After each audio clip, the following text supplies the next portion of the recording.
working? Hello, Erika. Is it not working? Hello? Hello? I don't know. Well, hopefully this gets on eventually, but right now I'll say, let me welcome to the stage the writer, director of the incredibly funny film you just saw, Cord Jefferson.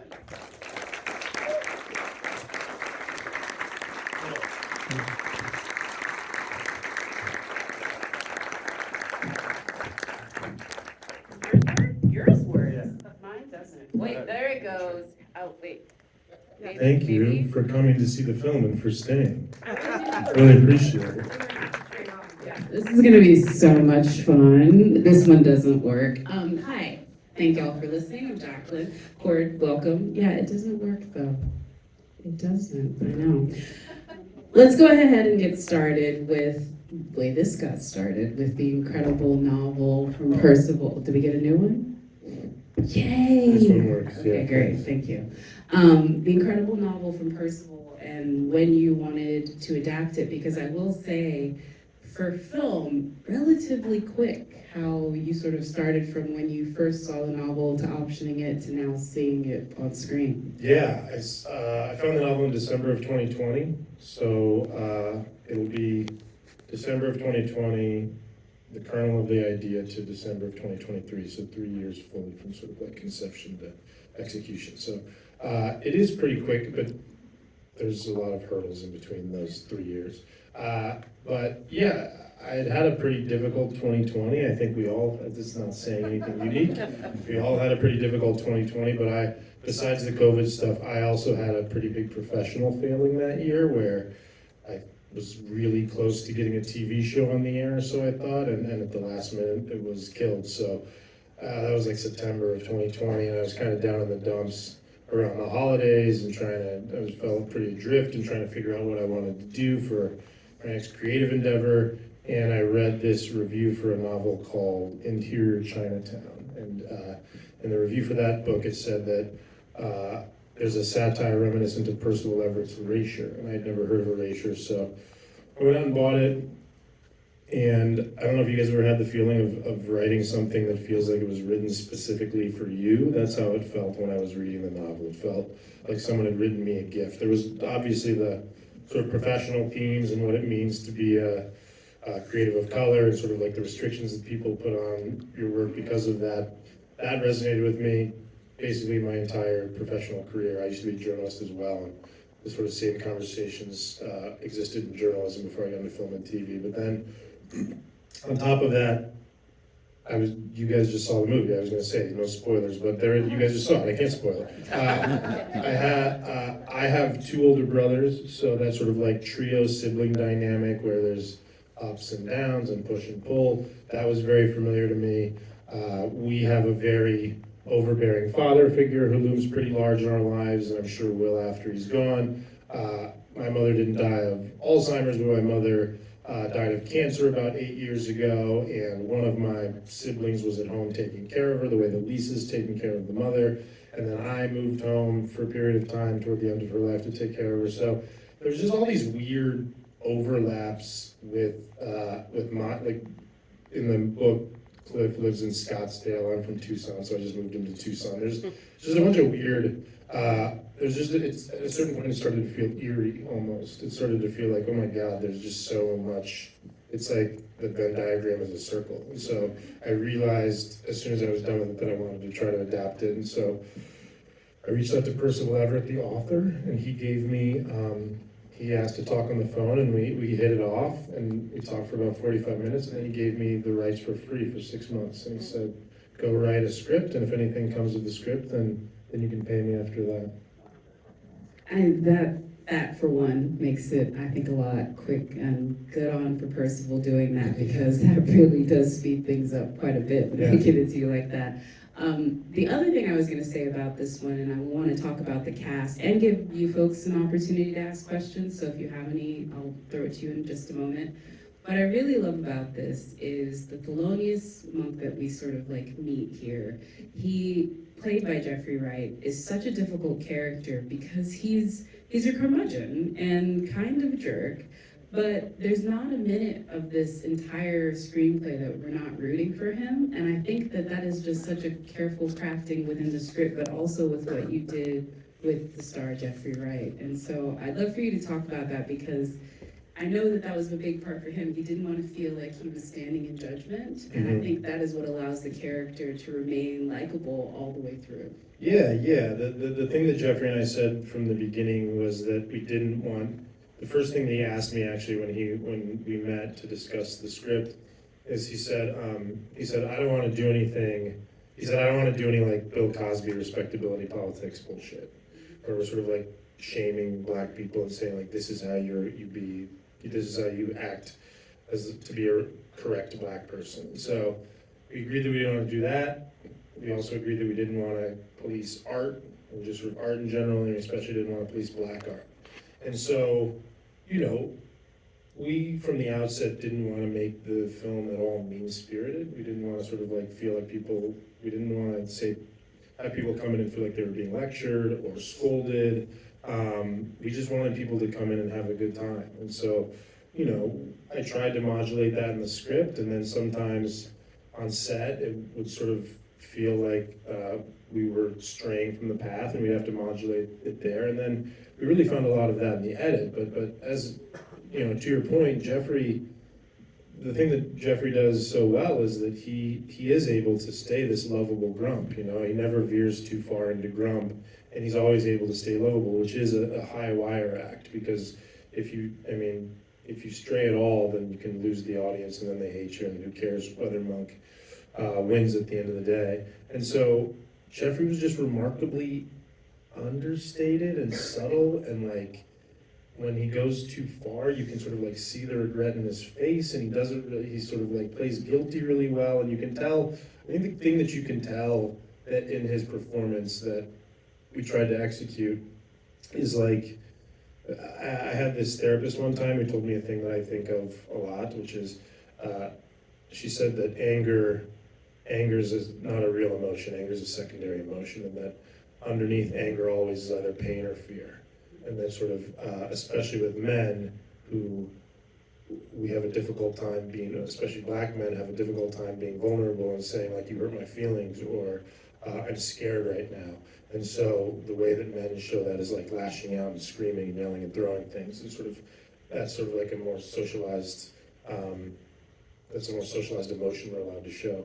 And anyway, I think the thing that Jeffrey does so well as Monk is like, you see the anger, but you can also see the pain that's just always underneath the surface. And so that's how I think he doesn't lose you, is like you can see where this anger is coming from, and you can see that sort of this is a guy who's really hurting for many reasons. He's hurting because his work isn't as popular as he think it deserves to be. He's hurting because he lost his father in such a violent way. He's hurting now because he lost his sister. He's hurting because he doesn't have a romantic partner. Like there's all these things that you can see that are just simmering beneath the surface, that are just pain. And I think that's what really sort of buys it back. So he's not just like a guy screaming at people and hurting people's feelings. And then also I think that, you know, Jeffrey's amazing, but I think that something else that we sort of like concocted that took credit to the other actors is, you know, one of the ways that you can help somebody see a lovable grump as being lovable is to surround them with people who love them, and sort of like people who are more buoyant and joyous, and you can see those people love this person in spite of themselves, right? And so, you know, surrounding him with Tracee, his sister Issa, and Sterling as Cliff, and Erika as Coraline, like these people who are very effervescent and charming and warm, and seeing that sort of these are the people who can puncture the facade that he's put up and puncture this kind of like anger wall that he's built up in front of between himself and the world. That also helps, because you see these people being like, it's kind of like when you have a friend who invites one of their friends to dinner, and you're like not sure about the friend, you're a little skeptical at first, but you're like, well, all right, if Jeff likes him, then I guess I could like him too. And I think that sort of like helps to surround him with people who love him. And I think that it allows you to sort of see the other side of that character in a way that you might not otherwise. It's funny that you mentioned that. Those are always the tricky people, though. It's like afterwards, I'm like, see, I should have trusted my gut. I'm just kidding. No, that's not it. I'm glad that you did mention the editing, because the thing I've remarked on, and I always come back to watch it, is you got a little Lord of the Rings with us at the end, you know? Yeah. You give us several endings, which I thought was also very ambitious, like on your, I'm gonna give you a little pizzazz with the extra endings. But that is a really interesting feat of editing and craftsman. And I would say of the film, it has a lot of the bigger moments. It has a lot of what is the core of the movie, and it manages to like have some pretty blatant exposition without feeling that it is doing that. I would say that those scenes and how you sort of constructed them, both as the writer but then also as the director, were quite maybe daunting, or I don't know. How was it sort of setting up those chapterized endings? And I love the idea that maybe a couple of those were going to be the ending at one point. Yeah. So the ending was the last thing that we came up with, really. So this is a spoiler for the book, so sorry, but it's 22 years old. You can't spoil it. The original book ending is the first ending. Monk walks up to the microphone, and then the book's just over, and you have no idea what he's going to say. And I knew that would be deeply unsatisfying for a movie ending, and so the original ending for the script that I wrote, when I sent it around to producers and stuff, was the second ending. And that was purely just because I thought, I'd like to apologize, I haven't been myself lately. It was a clever turn of phrase. That was it. I was just like, yeah, that's a funny pun. So let's just leave it as a placeholder. And so I left it as a placeholder. And then like a month before we started pre-production, we were still kind of like tossing and turning over what the ending was going to be, and had this long drive to Joshua Tree for this wedding that I was going to. And I knew that I had to finish the ending soon, so I called one of the producers, Ben LeClaire, and we were chatting about it, and he said, listen, try to write something that feels as audacious as the rest of the movie. He's like, the movie's a big swing, so try to write an ending that feels like a big swing. And so I slept on that advice overnight, and then I woke up the next morning really early, and I say this not to brag, this never happens to me. I'm an incredibly slow writer, but I wrote that ending in about 15 minutes the next morning. And it was just, like, oh yeah, this is what it should be. And it was called when I sent it in, I initially called it the player ending. I don't know if people have seen Robert Altman's The Player. It sort of like feels like an homage to The Player. But that is sort of like what I was feeling inspired by when I woke up that morning to write it, was The Player. And so I wrote it in about 15 minutes, and we sent it in. And there was a couple of people who were skeptical at first, who were kind of nervous about the meta-textual nature of it, and sort of worried that we might lose some people. But basically everybody else was just like, this is what it needs to be, this is it. And so we finally settled on it. And then again, we modulated some stuff in post, but for the most part, it was just there on the page.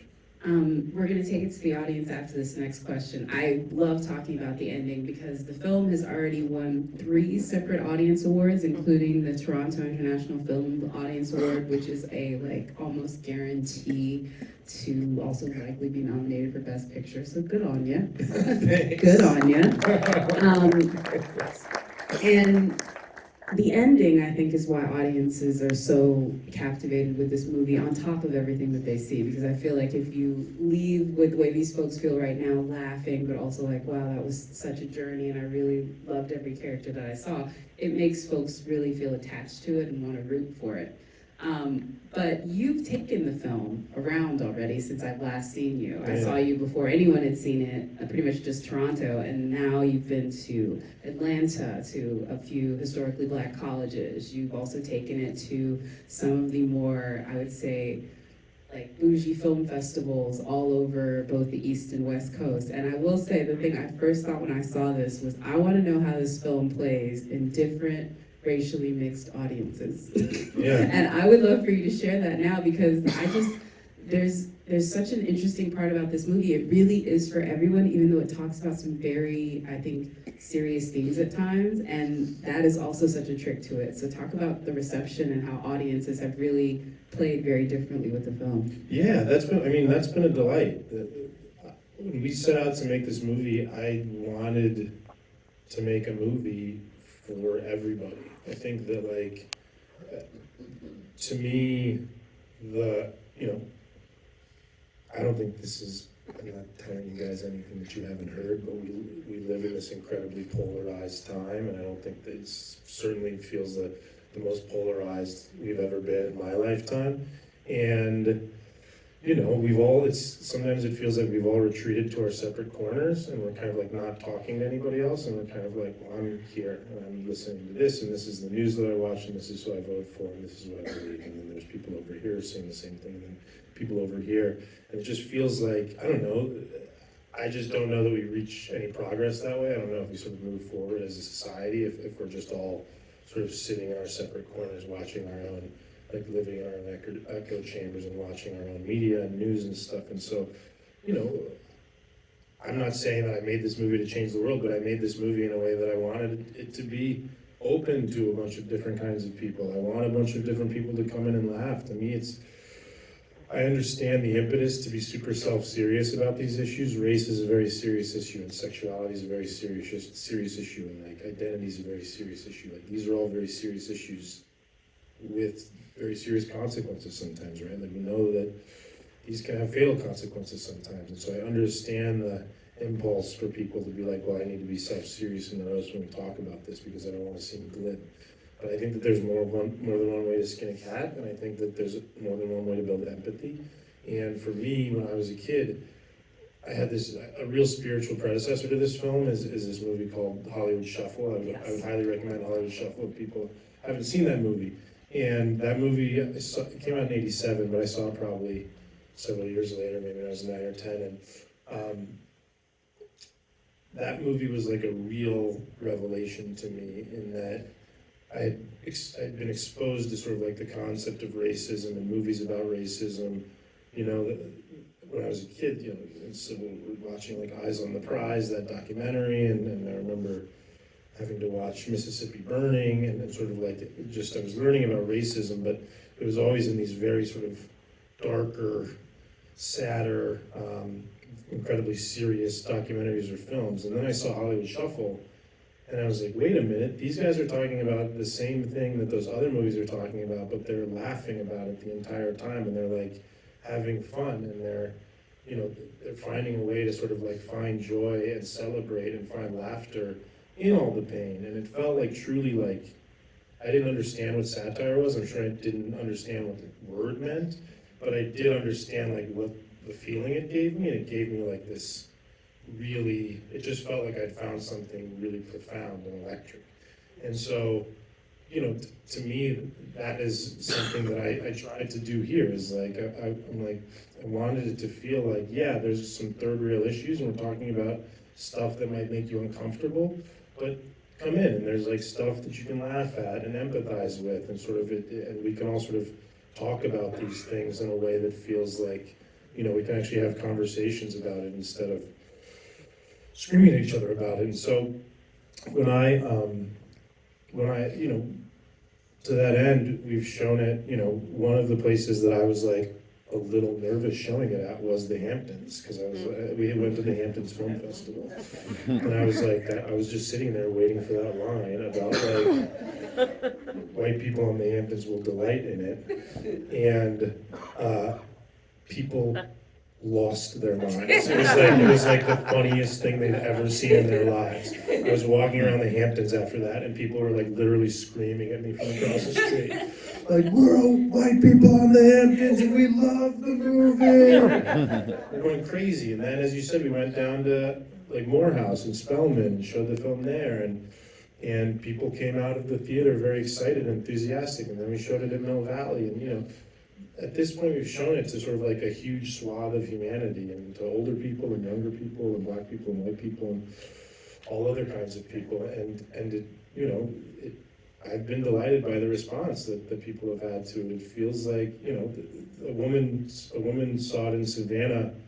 We showed it at SCAD, and I left, but my costume designer stayed for a panel there, and he said that a woman came up to him on the street, and she said, you know, I realized halfway through that I was laughing so hard. I was laughing and laughing, and I realized that I was laughing at myself. And she said, I was like one of those white women that I was laughing at, and she said, but it felt so good. It felt so good to laugh. And I think that that's, you know, I just think we live in such incredibly difficult times. It's incredibly tumultuous.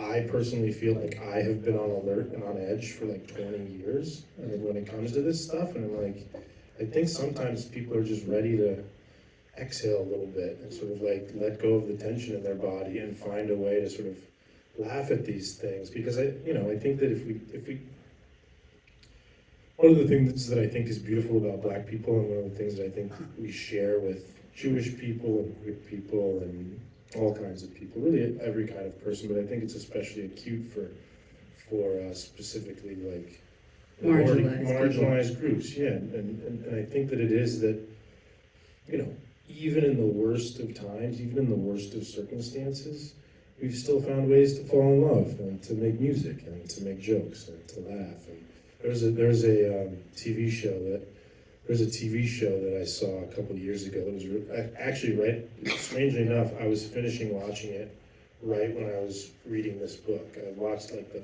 finale episode as I sort of like was halfway through the novel narration. It was this TV show called The Good Lord Bird. I don't know if anybody saw, with Ethan Hawke playing John Brown. Yeah, and Raphael Casals now as well. Yeah, and I love that show because it was a show that every episode was about slavery, and every episode I laughed so hard. And I thought, this is it's crazy, but this feels brave. It felt brave to make a show about slavery in which you laughed every episode. It was just like, I don't think that a lot of people would really have the guts to do that. And it felt like, it's like, of course, like that's something we have to acknowledge, is that, I think it does a disservice to the people who went through that stuff to not acknowledge that they found ways to have joy and be resilient.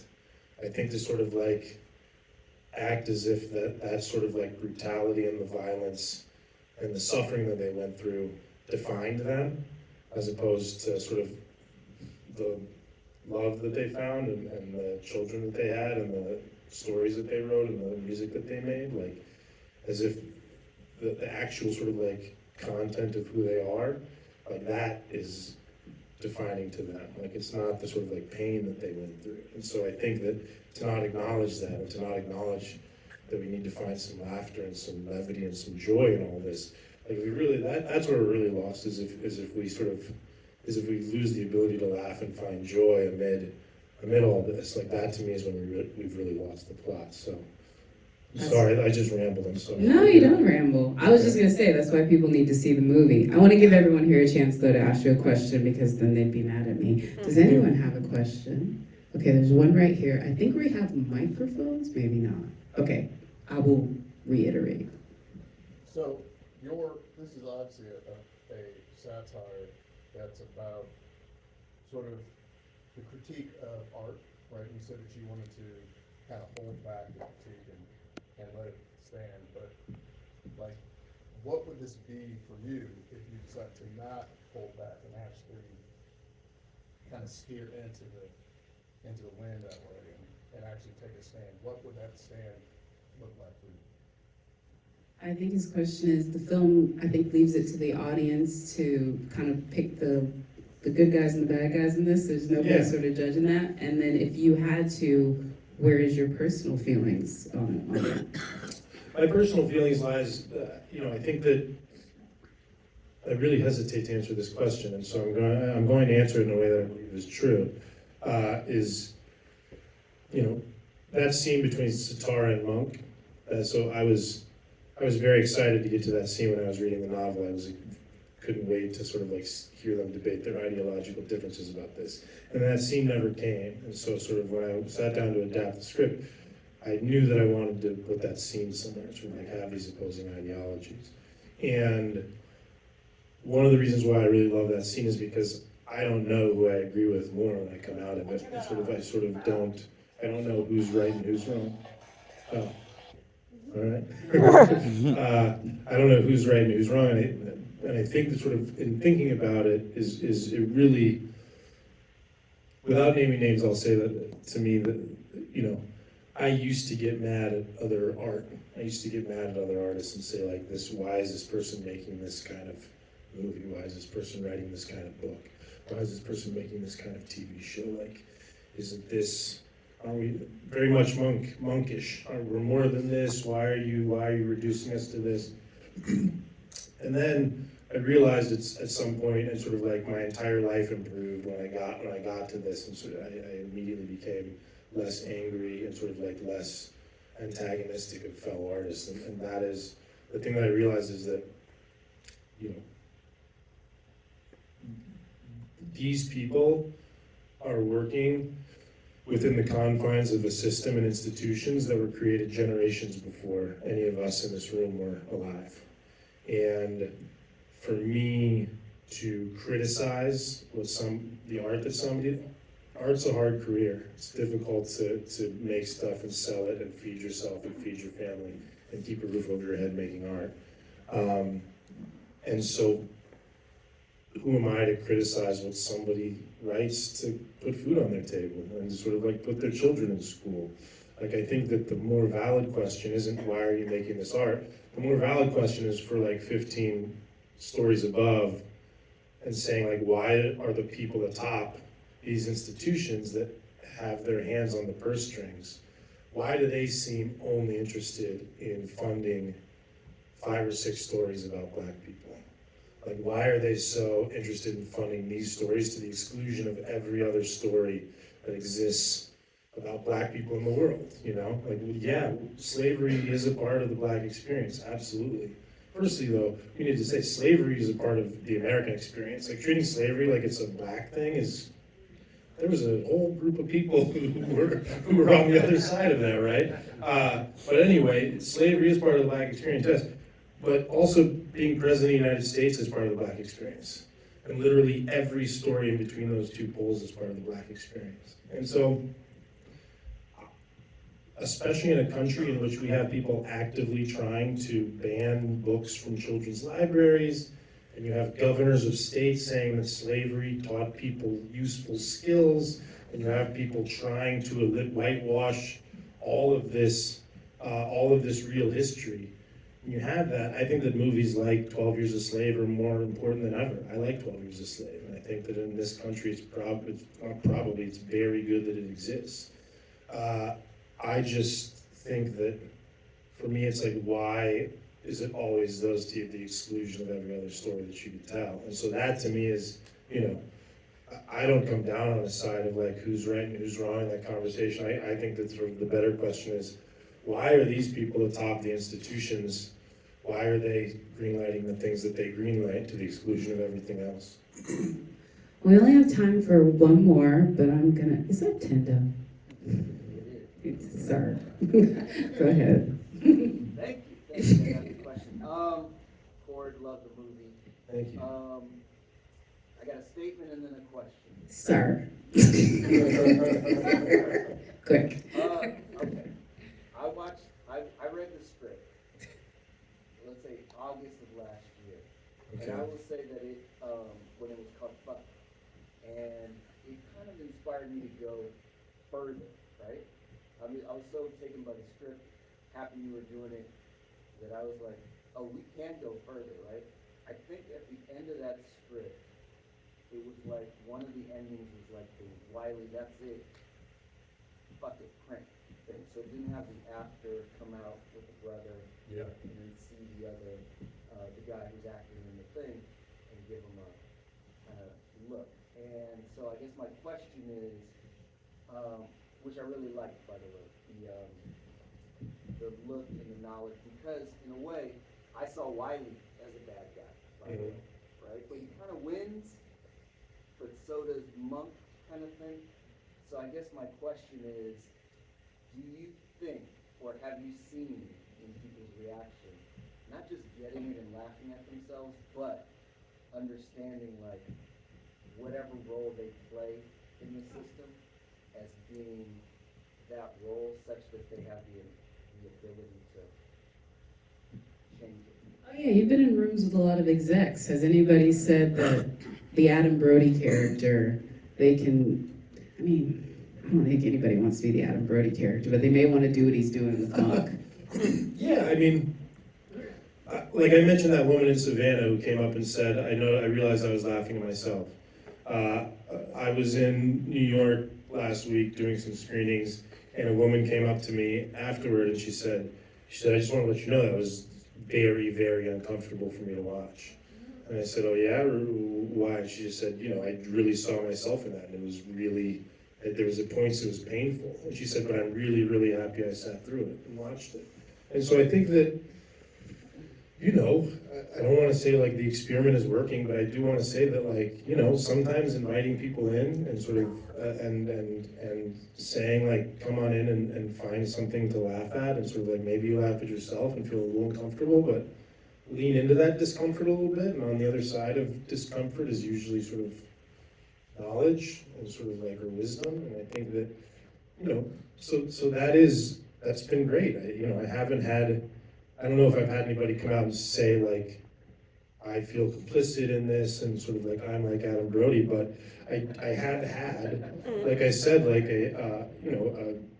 I've had many white people come up to me and say like, I've seen myself in this and it's a little bit painful, but I really like it. I think that, and that to me is great. I mean, I've also had white people say like, there's been a lot of discussions about whether you can laugh at this movie or not. Well, like, and I've had like white people come up to me and say, they're like, man, I don't know if I'm supposed to laugh at this. And it's like, You just turn and say, I wrote it. yeah, I exactly. know you can. Yeah, exactly. I wrote jokes. I wrote the jokes in there. You're supposed to laugh at it. Like, you don't need to, like, we're just all so afraid, you know, like people are just so scared to do the thing, like the offensive thing these days. And it's like, man, you're in a movie theater with a movie that has jokes in it. Like, of course you're supposed to laugh. Like, please laugh. And so, yeah, all that's to say that no, I don't know. Like, I think the real testament will be as if like, I'm interested like how quickly after this movie comes out will my manager get an offer for me to direct a slavery movie. That'll be like, are we talking like days? Are we talking weeks? Wait, please, like, hit me up on something when it happens, please. Oh my God. That'll be the real question. It's just like, you know what? We really love what you did with American Fiction. How about, 22 Years a Slave? I'm gonna stop because I can't top that. Thank you all so much. I want to thank Cord, the folks at Amazon MGM, and Orion, and remind all of you that it is available for voting in the categories. Thank you. Thank you all so much for staying.